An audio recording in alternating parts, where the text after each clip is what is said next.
Good morning. Good morning. Come on in here. Hit your share and subscribe button. Let me know that you're in here. Mary Dean Esquire at thewallstreetlawyer.com. Coming to you live. Okay. So give it a second. Let me see. I just had this one up. Trying to get started on on Instagram. They make us do it separate. So come on in here. Drop your B1 in the chat. Because this is the channel where we put Black people first. Okay, X is not going. I'm live on Instagram. Oh, okay, it is going live on Instagram, I think. Okay, we got Max Smith in the house. Thank you for joining, dropping your B1. Because we put Black people first, and we're going to talk about Kamala Harris. There's been so much going on, guys. I know.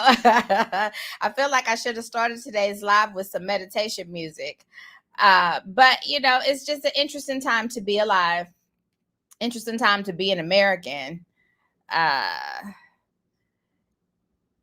Okay, I think it is streaming over there. Interesting time to be alive. Interesting time to be an American.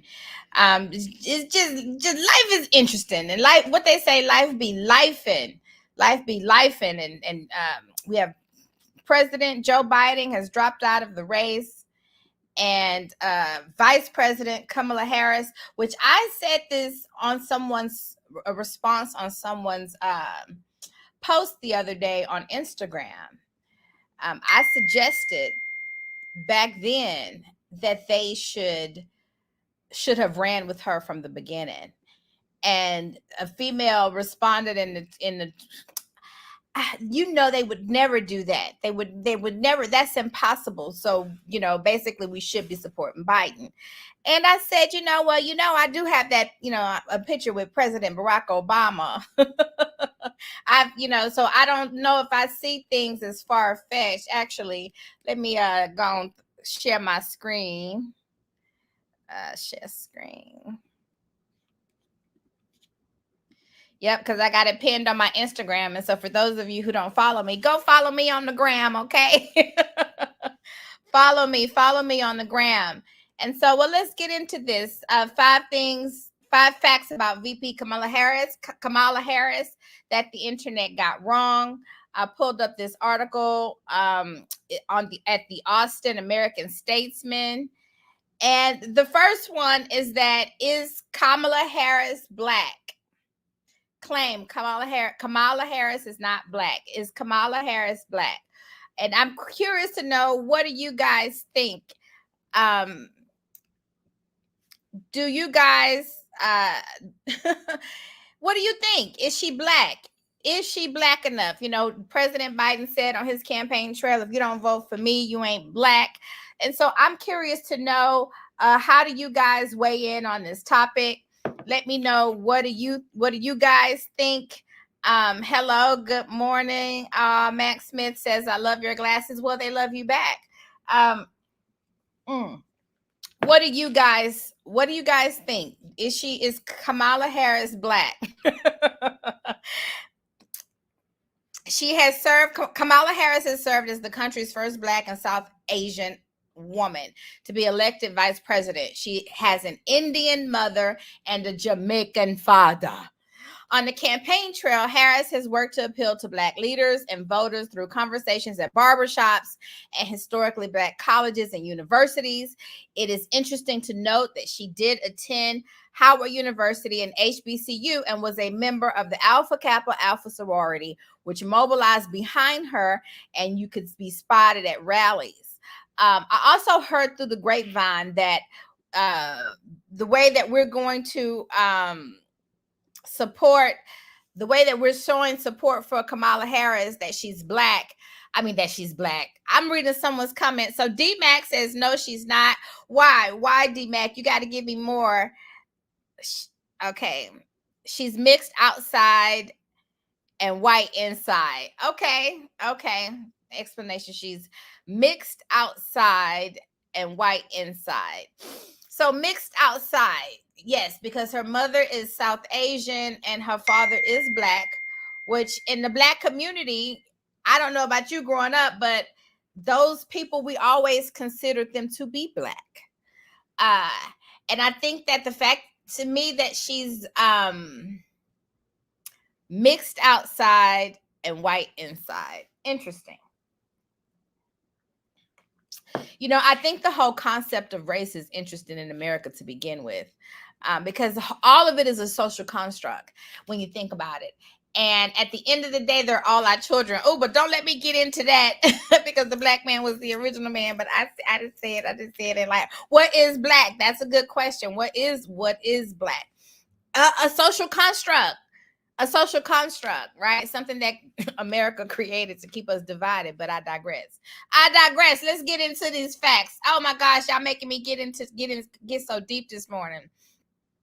Okay, so that she's Black. She's actually mixed. She's part South Asian and she's part South her father is Jamaican, her mother is South Asian. I think that's what it said.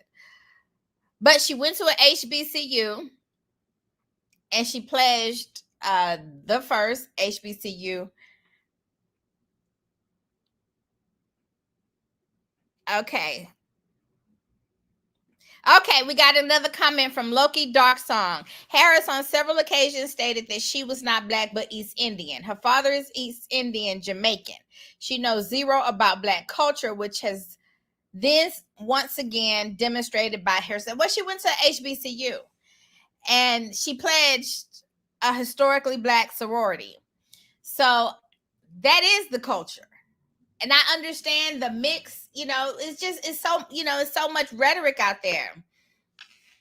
All right, Dennis Spraggins, one of my favorite followers. Shout out to Dennis Spraggins. Yes, Vice President Kamala Harris is the fairest. She identifies as unapologetically Black with every fiber of her being, the best of both by being multicultural. Yes, most of us have different gene pools within our DNA. Great point. Thank you. I mean, I couldn't have said it better myself. So I'm so glad that you said that because I appear different. I came up very pro Black, very militant, a proud graduate of Thurgood Marshall School of Law. So I've always been, just extremely leaning into my Black power, right? Despite as what others may try to say that I'm fair skinned, but you see I'm chocolate. Anyway, I digress.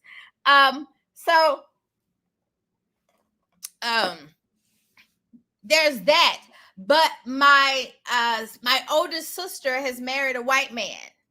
And honestly, I've seen within their union, I always jokingly say that it's the combination of white supremacy and Black power, which got them to be able to create within their love of respect and 30-year relationship, build a multi-million-dollar business that they carry on their back.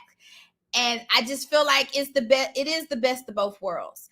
And so maybe Kamala Harris has that within her and the ability to bring both worlds together.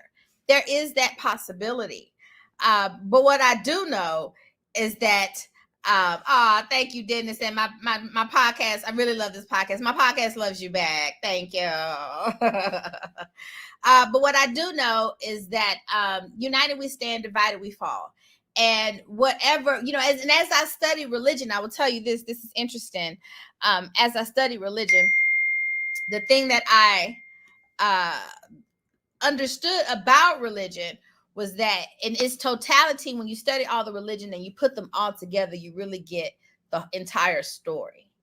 And then you can get to come to some truth, because God is known by many names. So, but I feel like they've always had that one drop rule. That's what a lot of people go back to. That has been a part of our culture. Mostly. Okay, so I had to, let's see. The one drop rule was a legal principle of racial classification, which Black is a racial classification and a construct of America, right? The one-drop rule was a legal principle of racial classification that was prominent in the 20th century United States. It asserted that any person with even one ancestor of Black ancestry, one drop of Black blood, is considered Black, Negro, or colored in historical terms. It is an example of hypodescent. Don't know what that means. The automatic assignment of children of a, okay, there it is. The automatic assignment of children of a mixed union between different socioeconomic, economic, or ethnic groups to a group with lower status, regardless of proportion of ancestry in different groups. Wow. Here's what the concept became codified into the law of some U.S. states in the early 20th century. It was associated with the principle of invisible Blackness that developed after the long history of racial interaction in the South, which had included the hardening of slavery as a racial caste system and later segregation. Before the rule was outlawed by the Supreme Court in the Loving v. Virginia decision of 1967, it was used to prevent interracial marriages and, in general, to deny rights and equal opportunities and uphold white supremacy, the one-drop rule. And so it was made into law in some states in the United States. And whew, take a breath, because when you think about the one drop rule, and when you think about when I put myself in the mind of slavery and what it was and what our ancestors actually went through in the United States of America, it's mind-blowing. It's mind-blowing. And it's humbling, and to have been alive and walked the walk of Rosa Parks and Martin Luther King and Malcolm X and Assata Shakur and even Angela Davis for that matter. I mean, it is mind-blowing. It is mind-blowing. But let me get into these facts, because I said I was going to get into these facts and debunk them. And so we could talk about whether or not she's Black, whether or not, the one drop rule was outlawed. But, I have family who are of mixed race, and they are Black. They are exposed to Black culture, but they're mixed. And I guess, pause. I'm an optimist. Let me start there. And so I'm always going to see the glass half full, and I'm always going to find the silver lining and the rainbow at the end of the storm. And so with that being said, I like to think that maybe just maybe, like I said earlier, maybe her mixed race is what America needs. Maybe her mixed background of being Black and white, it don't matter if you're Black, or maybe her mixed race is what will bring all of the races together. I don't know. What do you think about that? But I'm an optimist. And so I just like to think, we get closer and closer to equality, and the last will be first and the first will be last. And some of our greatest leaders, need I say Malcolm X, need I say Martin Luther King? Well, Martin Luther King was a little bit more brown complex. Rosa Parks, Thurgood Marshall School of Law, were very mulatto, Negroes of their day that could pass. And I think they were Negroes of their day that used their ability to pass and get in circles, and their proximity to white supremacy, in a sense, to advance the cause of their Black side of their family, the Black side in the blood, the Black side. Huey P. Newton. How could I forget with the Black Panthers? That's right, Mackenzie. Huey P. Newton with the Black Panther Party. You're right. And so, yes, some of the mulatto people, Malcolm X, unapologetically Black. How are you going to take away someone's Blackness and proximity to Blackness? Because I guarantee you, if they get pulled over by some white supremacist, police officers, KKK, you go through the same thing. You're living the whole Black experience, right? And one thing I like to point out, when you think about a lot of Black women who do date white people who are married outside of their race, they tend to have, exactly in her case, Harris dated Willie Brown after he separated from his wife. That's fact number 2. Claim Harris launched her career by having an affair with the married man, California politician Willie Brown. In 1994, Harris began a romantic relationship with California politician Willie Brown. Willie Brown looked black, y'all. Let me show you this picture of Willie Brown. And so, okay. Let's see, share this tab instead. Look at this picture of Willie Brown. Okay, Harris, she dated Willie Brown after he separated from his house. Look at Willie. So don't say she didn't give no brothers a chance. Look at Willie Brown, y'all. Look at Willie Brown mustache. Okay, so apparently she only dated him after he was separated from his wife. Fact number 3, Harris and Montel Williams' relationship was monogamous. That's the fact. The claim is that Inside Edition clip proves Harris was a side piece to television host Montel Williams. Harris and TV host Montel Williams shared a brief relationship in 2001. Nearly 20 years later, speculations about the relationship arose when Inside Edition captured a video of Williams holding hands with Harris and another woman in 2019. The clip sparked rumors about an untraditional relationship among the three, but the other woman was later confirmed to be Williams' daughter, Ashley. Montel took to X, formerly Twitter, to respond to the rumors. And Kamala Harris and I briefly dated about 20 years ago when we were both single. So what? I have great respect for Senator Harris. I have to wonder if the same stories about her dating history would have been written if she were a male candidate. Ooh, okay. Let me see. So that's another one we're debunking. Oh, that's fine. Make sure you guys hit the share and subscribe button. Okay, somebody says we got a comment. She was working her way up in politics. Okay, that's funny. Well, as a realist, I don't see the glass half full or half empty. I just see the glass for what it is. Okay, that's a good point. Loki, Dark Song. Well, as a realist, I don't see the glass half full or half empty. I just see the glass for what it is.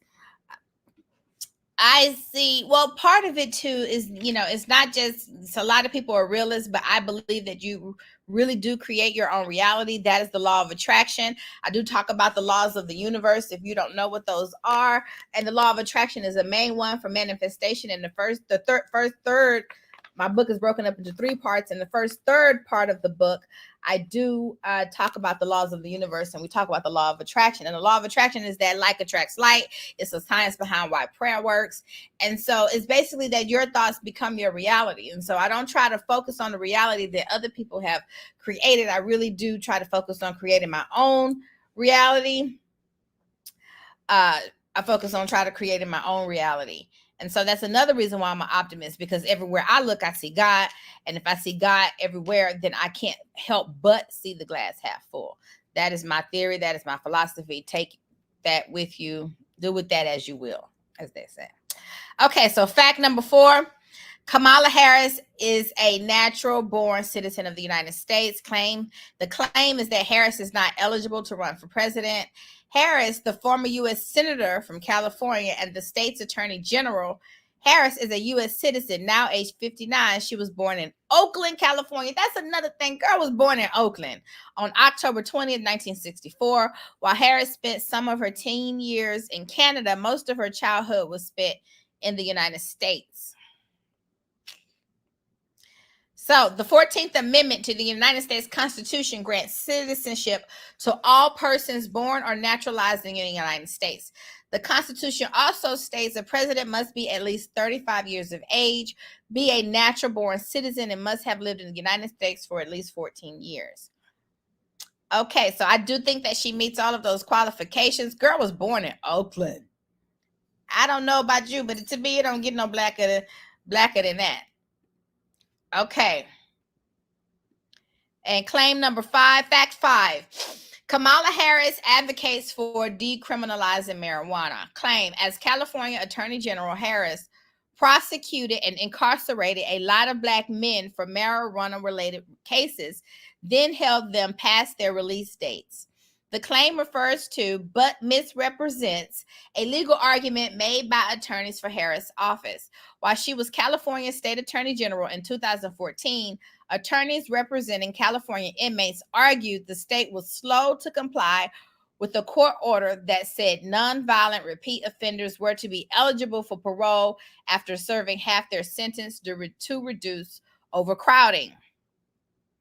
It is unclear what the claim for 2,000 Black prisoners were affected refers to, while a California Department of Corrections spokesperson told the San Francisco Chronicle in 2019 that 1974 people, that's 1,974 people, were sent to state prisons for hashish and marijuana convictions between 2011 and 2016. He did not say how many were Black. Though criticized in the past for aggressively prosecuting weed-related crimes, Harris began loosening her stance on the issue while in the U.S. Senate. Now, as a presidential nominee, she has re-examined her approach. During her time in the White House, the vice president has been an even stronger advocate for ending any cannabis prohibition and restoring or repairing the harms that it has caused than the president has been, in many ways, has been a real leader on this issue, particularly as it relates to criminal justice reform. Okay, well, I found this actually somebody sent this to me. Shout out to a friend of mine. Let me see. Okay. So let me see. Let me start over from the beginning. We're going to go share this tab instead.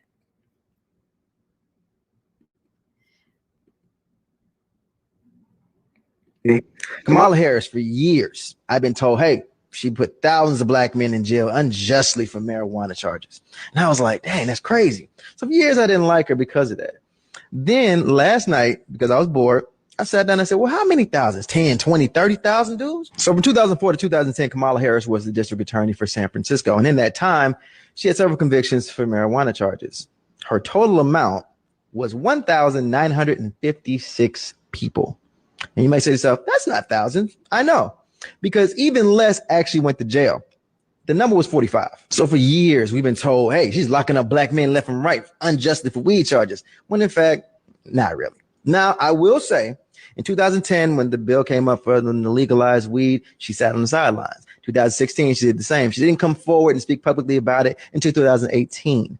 So just to give you a little fact checking, Kamala Harris isn't responsible for locking up thousands of Black men for weed. I don't even know where that came from. And I tell you right now, honestly, it came from the internet. Somebody told me, I heard it, I didn't do any research, and I just ran with it. And that's my fault. So hopefully you learn something and you don't do the same. Let's go, Kamala.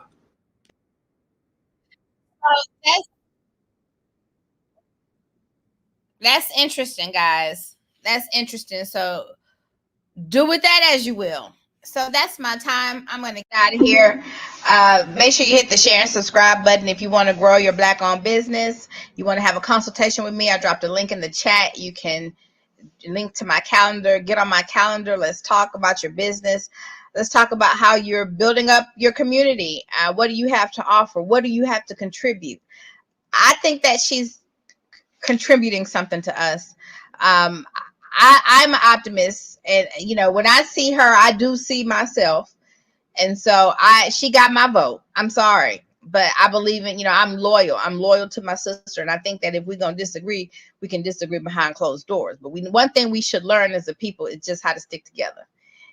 She is a woman. She is a minority. She went to a HBCU. So she got my vote.